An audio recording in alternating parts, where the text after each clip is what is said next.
यसरी यो एउटा कोठा रहेको छ अनि त्यसै गरी अर्को कोठा रहेको छ। यो र हरेक कोठामा फेरि बरन्डा रहेका छन्। बरन्डामा जाने बाथरुम बाटो यो ढोका छ। यो ठुलो खाट राखेर मजाले सुत्न बस्न पनि हुने गरेको बरन्डा रहेको छ यो बाहिर पूर्वपट्टि। त्यसै गरी यो सिटिङ रुमबाट अर्को साइडमा पनि त्यसै गरी यहाँ बिचमा यहाँ बाथरुम रहेको छ।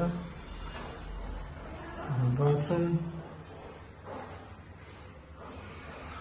यस किसिमको र यो अर्को रुम रहेको छ। यो स्टोरको रूपमा किचनको रूपमा पनि हुनसक्छ, बेडरुम जे बनाउनु पनि मिल्ने गरेको छ। अनि त्यसै गरी अर्को यहाँ कोठा रहेको छ। यो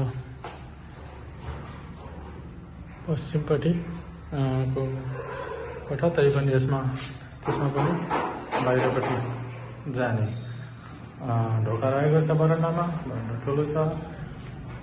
यो पनि वरिपरि